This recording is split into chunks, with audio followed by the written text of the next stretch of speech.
Sziasztok!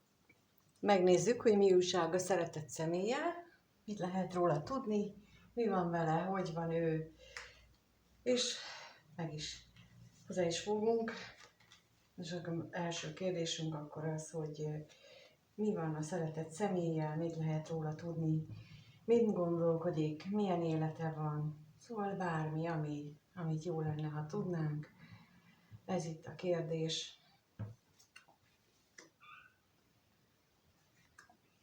És már húzom is, nem az időt, hanem a lapokat. Jó. Talán egy kicsit így eligazgatom. Hát úgy látom, hogy nagyon nem tudja, hogy mit csináljon.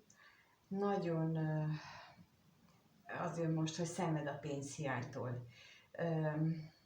Lehetséges, hogy ő sokkal többet szeretne, és nem jön olyan ütemben a pénz, ahogyan ő gondolja. A munkahelyével probléma lehet, de az is lehet, hogy azon gondolkodik, hogy váltson-e munkahelyet, mert hogy ott nem elég a pénz, mert hogy ott nem tudnak jól kijönni, a kommunikációjával baj lehet, mármint hogy a munkahelyen.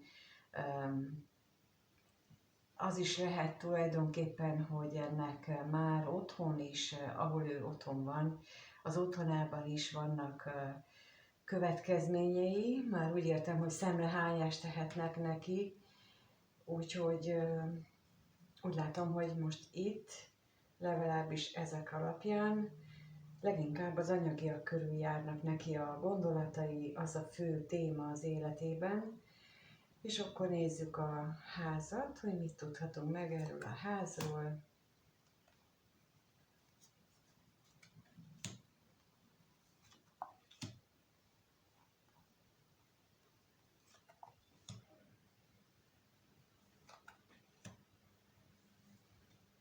Ezt részletezi.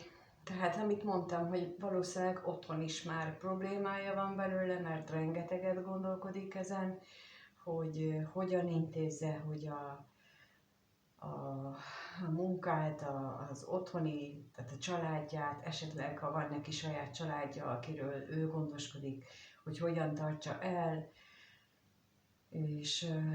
és hogyan egyeztesse össze mindezt az ő lelkiismeretével, mert azt gondolom, hogy itt neki most, ha olyan helyzetben van, hogy ő a családfenntartó, vagy olyan a lelkiismerete, hogy ő úgy érzi, hogy neki kell gondoskodni róla, a hagyományos család mintában például a férfiak azok, akik hát úgy érzik, hogy gondoskodniuk kell a családról. Ez teljesen természetes, hiszen évmilliók óta így él az ember, hogy a férfiak vadásztak, halásztak, a nők meg otthon intézték a többi dolgot, tehát hogy ez ilyen lehet még ez a személy egy ilyen típusú, akiben nagyon is él ez az ősi ösztön, és emiatt ő neki rengeteg fejfájása van, azt úgy látom. Na nézzük akkor, mit tudhatunk meg itt a bíróról. Mi az, amit a bíróról megtudhatunk?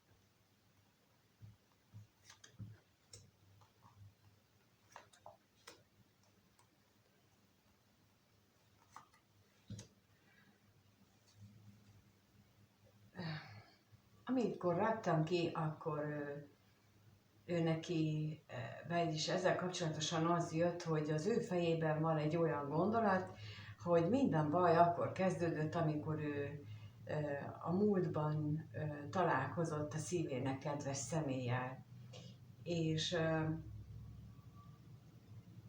illetve ehhez kapcsolja, mert hogy egyébként pedig az a nagyon-nagyon jó dolognak éli meg alapvetően, de mégis ezt a kettőt összekapcsolja, hogy azóta történnek vele ezek a dolgok, ezek a, hát szerencsétlenül alakul az élete, inkább így mondom. A kevés pénzre kérlek szépen még, hogy miért gondolhatja ezt így.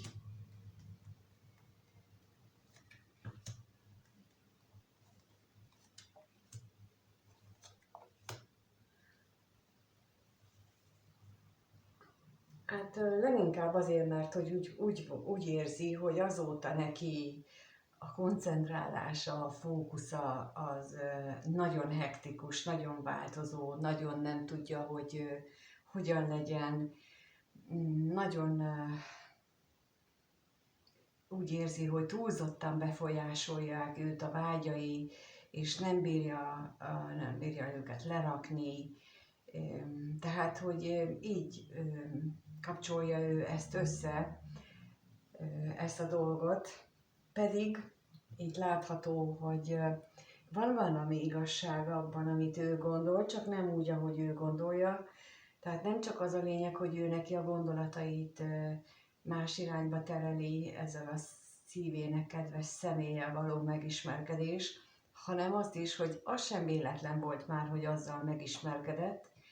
Ott már beleszóltak az égiek is ebbe, mintha meg lett volna írva a csillagokba az ő találkozásuk, és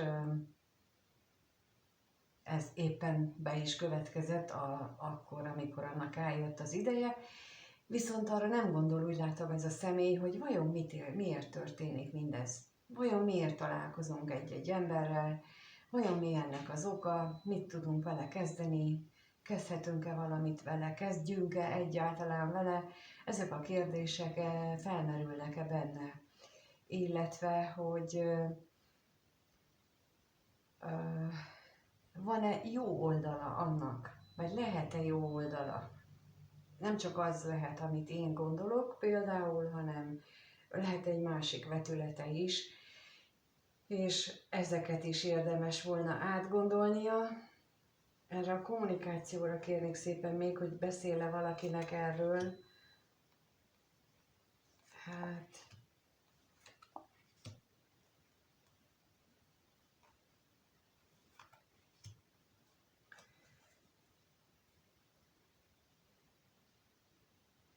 Lehetséges, hogy az érzések, ami benne vannak, ami benne ezzel kapcsolatosan előjönnek, azok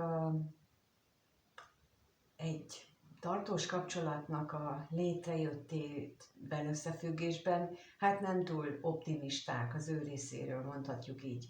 Tehát, hogy ha az érzéseket egy tartós kapcsolattal akarja, az érzéseit egy tartós kapcsolattal akarja összehozni, akkor ezt ő szinte elképzelhetetlennek gondolja, és ez mondjuk nagy fájdalmat okoz neki, de akkor is úgy gondolja, hogy az lehetetlen. És akkor itt ilyen gondolatok azért is lehetnek az ő fejében, mert hogy például olyanok a körülmények, mármint úgy például lehet, hogy egyiknek, másiknak, mindkettőnek már van családja, és nem megoldható az ő véleményük szerint a közös út.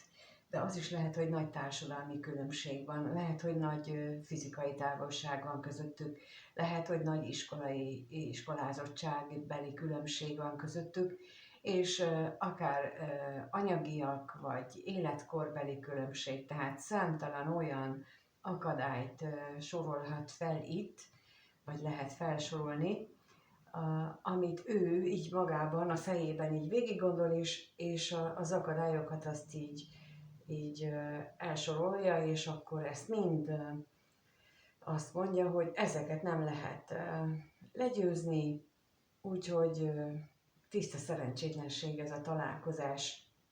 Alapvetően pedig hát ott vannak benne a mély érzések, ott van benne az, hogy ő neki ez a személy, a szívének kedves személy nagyon is kedves az életében, de hát ezt így nem tudja összeegyeztetni az eddigi életével. És meg sem fordul benne az a lehetőség, hogy bizony meg kell változtatni az eddigi életét, mert az nem jó, hogy jó. Nagyon keveseknek jut ez eszébe, első pillanatra meg biztosan. Na és akkor megnézzük, hogy te vagy esetleg az a személy, akire ő ilyen szeretettel gondol. Úgyhogy a kérdés az, hogy ez a szeretett személy Mit gondol a nézővel kapcsolatosan, milyen gondolatai vannak vele összefüggésben, milyen gondolatai vannak, hopp, a nézővel kapcsolatosan.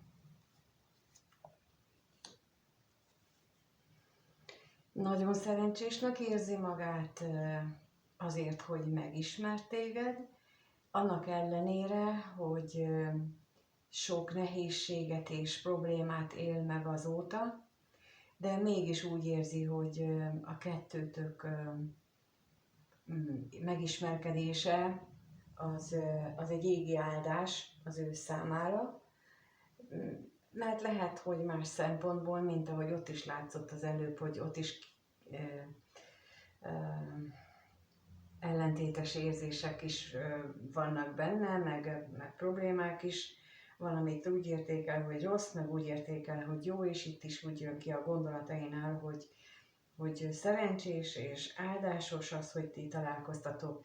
Ugyanakkor nagyon sok veszteséget él meg, és nagyon sok nehézséget, akár vitát, veszekedést, de akkor nézzük, mit jelent itt a veszteség, milyen veszteségről van itt szó.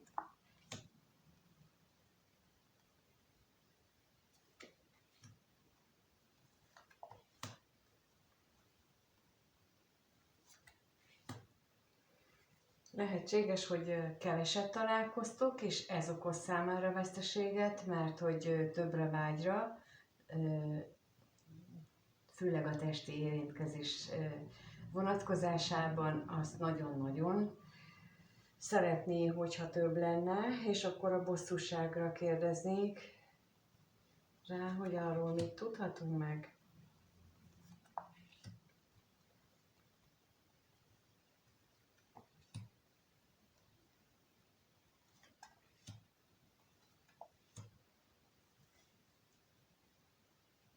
Hát, láthatóan nagyon megváltozott az élete, és mint az előbb is már látszott, tulajdonképpen a munkája is megváltozott, teljesen átalakult, nem egészen olyan, mint amilyennek ő szeretné, nagyon változékony, lehet, hogy nem is nagyon tud hozzá alkalmazkodni, és akkor még az ellenségre is kérek, hogy milyen akadályokat talál ő.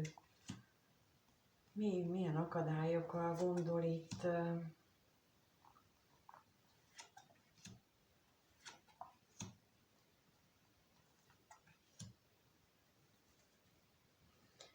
Lehetséges, hogy veled kapcsolatosan neki otthon újra és újra hazudnia kell. Nem tudom, hogy miért. Ha tudom, van neki egy családja, és kiderült a kettőtök kapcsolata, akkor azért, hogy nem gondol rád, meg nincs semmi, ugyanakkor pedig látszik, hogy ez bizony nehezére esik, és akkor még a szerencsére is kérek, hogy ott miért érzi ezt a szerencsét.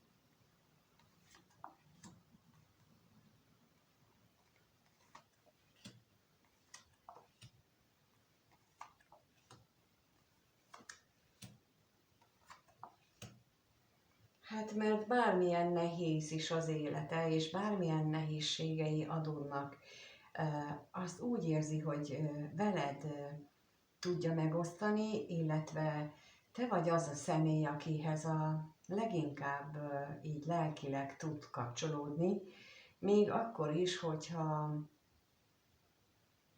ezt nem mutatja, mert hogy túlságosan nagy benne a félelem, a féltékenység, a félelem attól, hogy kiadja magát, hogy kiadja a gondolatait, lehet, hogy nem szokott ő ehhez hozzá, de mégis azt mutatják itt a lapok, hogy ő téged nagyon-nagyon közel érez magához lelkileg, és ezért ő szerencsésnek érzi magát. Mondom, lehet, hogy ez nem nyilvánul meg, mert hogy ott van benne, hogy ő fél megmutatni ezt az oldalát, fél, hogy kiderül, hogy ő érző lény. Na, hát akkor megnézzük, hogy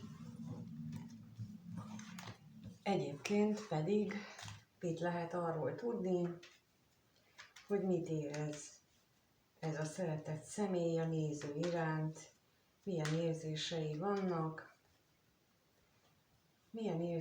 vannak, ennek a szeretett személynek a nézővel kapcsolatosan, mit érez iránta,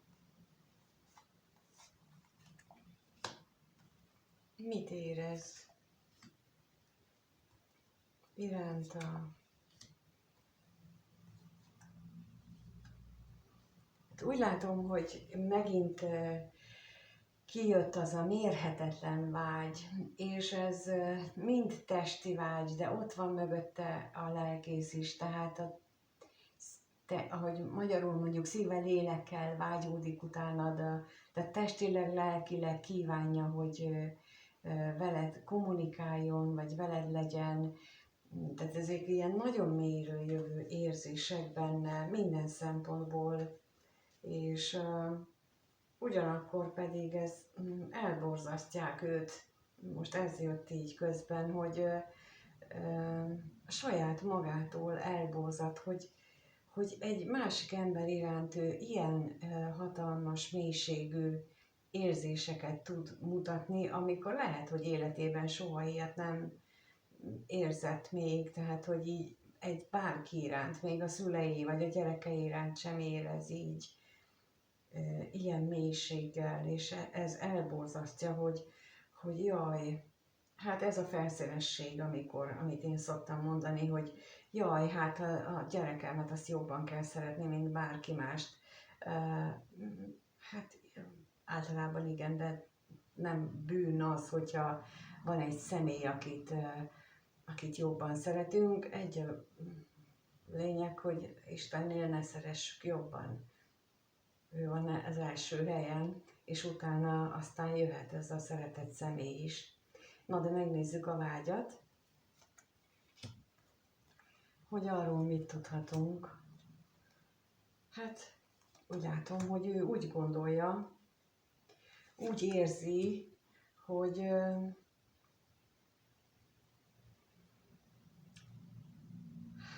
ezt a vágyát ő nem élheti meg ő szabadon, mert van valaki vagy valami, tehát ez egy harmadik tényező az ő életében, ami folyamatosan ott van akadályként, és ez a valaki vagy valami, tehát ez lehet bárki, lehet egy meglévő társ, lehet egy szülő, lehet egy, mint ahogy az előbb elsoroltam, olyan körülmény, ami teljességgel elképzelhetetlen, hogy ő ezt úgy meg tudja kerülni, vagy meg tudja oldani ezt a problémát. És a gondolatra kérnék szépen még.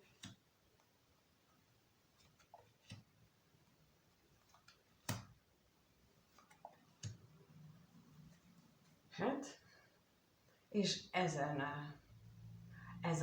az ellentmondás, ami folyamatosan kijön itt veled kapcsolatosan, ez az érzéseiben és a gondolataiban is, ez itt is megjelenik most is, hogy ez állandó belső harcot és küzdelmet jelent a számára, mert, és már nagyon-nagyon régóta, mert küzd magában az elveivel, az ő ígéreteivel, a múltjával, és küzd ezekkel az érzésekkel, amelyek, mint mondtam, nagyon-nagyon-nagyon mélyek. Nagyon-nagyon. És az üzenetre kérnék szépen még, hogy mi az, amit itt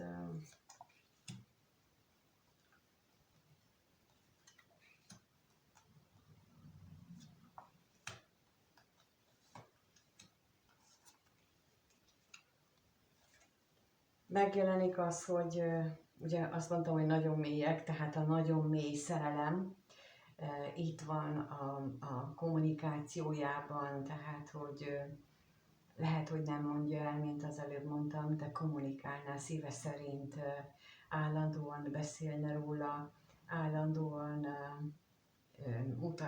kimutatná ezt a hétköznapokban is, de ezeken az együttléteken is, amire itt vágyik, ugyanakkor pedig ott van benne, hogy milyen szerencsétlenül alakulnak az ő anyagi dolgai. A legelsőre, ami kijött most itt, ez jön újra elő benne, hogy ez lehet, hogy akadályozza őt abban, hogy erre a kettőtöket összekötő mély érzelmi kapocsra tudjon fókuszálni, mert ott van az a másik. És ha ez így van, akkor még nem érkezett el oda, hogy megértse, hogy ezt a kettő együtt működik, már a megoldás, hogy ha egyiket, hogy csak akkor tudja, oldódik meg a másik is, mind a két probléma tulajdonképpen, hogyha ő neki azt a nagy változást, amire fel akarják hívni a figyelmét, ami szükséges az ő nézőpontjában, a lelki beállítódásban, ilyenkor mindig az a feladat, hogy rájöjjünk, hogy bele kell állnunk az életfeladatunkba, és akkor is bele kell állnunk, hogyha az nagyon nem az, mint amit eddig hittünk, vagy amit eddig gondoltunk. A sorsfeladatok legtöbbször nagyon eltérőek, és a legtöbb esetben nagy fájdalmakkal jár annak a meglépése, mert áldozatot kell hozni. Tehát nem lehet áldozat nélkül megvalósítani a sorsfeladatot, mert akkor könnyen és mindenki megtudná, de az áldozatot azt hozni kell, és dönteni kell, hogy mit választok.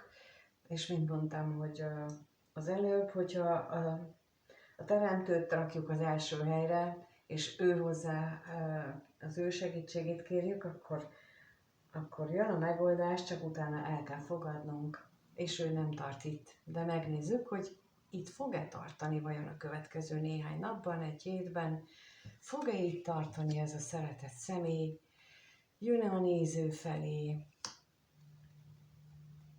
fognak-e találkozni, akar-e valamit tőle.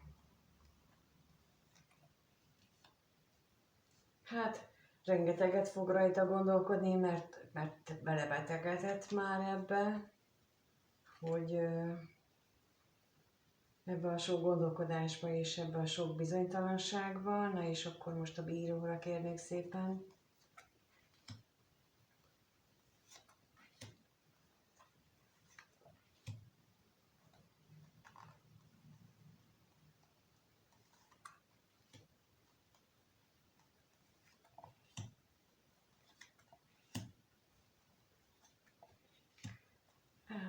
Azt hiszi, hogy csak a pénzzel tudná megoldani, és biztosan van olyan extrém eset, amikor annyira nagy a pénzhiány, hogy ez tényleg problémát okoz, de legtöbb esetben nem gondolom, hogy csak az a gát. Itt egyértelműen azt látszik, hogy ő erre fókuszál,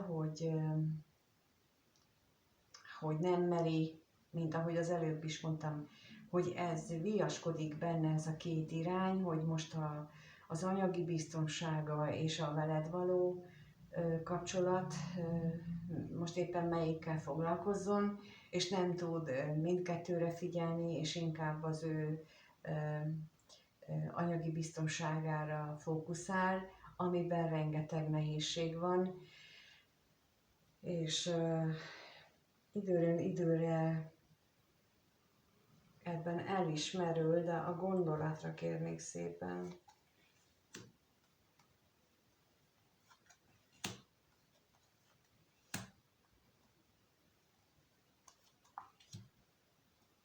Milyen gondolatok járnak a fejében? Hát szeretném maga mögött hagyni azokat a félelmeit, amelyiket így magának mondogat, hogy miért nem sikerül.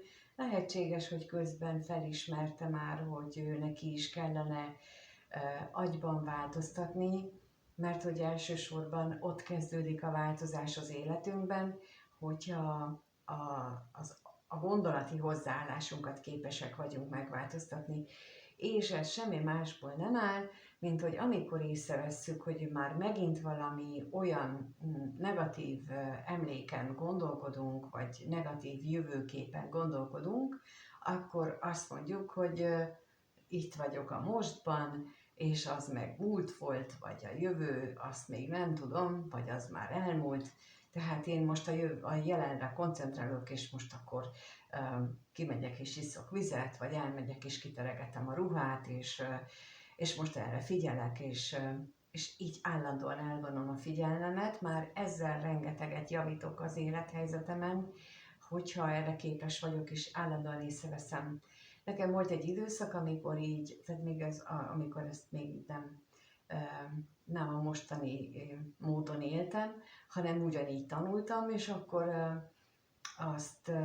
ezt csináltam állandóan, hogy volt egy ilyen mondatom, amire lecseréltem ezeket a gondolatokat, és az egyik ilyen mondatom az volt, hogy amikor szidni akartam magamat, meg hogy ez volt a mondásom, hogy hogy én milyen vagyok, és akkor ide egy negatív jelzőt raktam, mindig mást, és akkor ezt lecseréltem arra, hogy én milyen szerencsés vagyok, és ez ha hiszitek, ha nem működik. Tehát amikor negatív gondolataitok vannak, akkor nyugodtan és észreveszitek, és akkor mindig le lehet cserélni, hogy de egyébként én nagyon szerencsés vagyok. És akkor itt lehet a legkisebb dolgot, hogy azért, hogy most éppen szép a körmöd, vagy ma jól néztem ki, vagy akármi. Tehát mindegy, hogy mire gondolsz közben, a lényeg az, hogy valami pozitív dologra gondoljál, amiért valóban szerencsésnek érezted magad, hogy ma nem kialvatlanul ébredtél, vagy szóval bármi. A lényeg az, hogy olyan érzésre gondoljál, és akkor innentől kezdve ezzel meg lehet változtatni. Ez egy nagyon sziszifuszi munka, de az egész életünk ilyen sziszifuszi munkából áll, és ha azt szeretnénk, hogy a következő életciklusunkban egy jobb életünk legyen, egy jobb minőségű életet éljünk, akkor most bele kell tenni az energiát, és ezért kell most így a fejlődésre fókuszálnunk. Ez a szegény ember, ő még nem tart itt,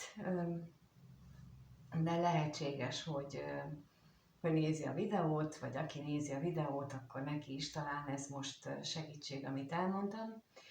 Remélem, hogy azért ettől kicsit rózsásabb lesz a következő néhány napotok, és lesz találkozás, és lesz randi, és lesz szerelem, és minden.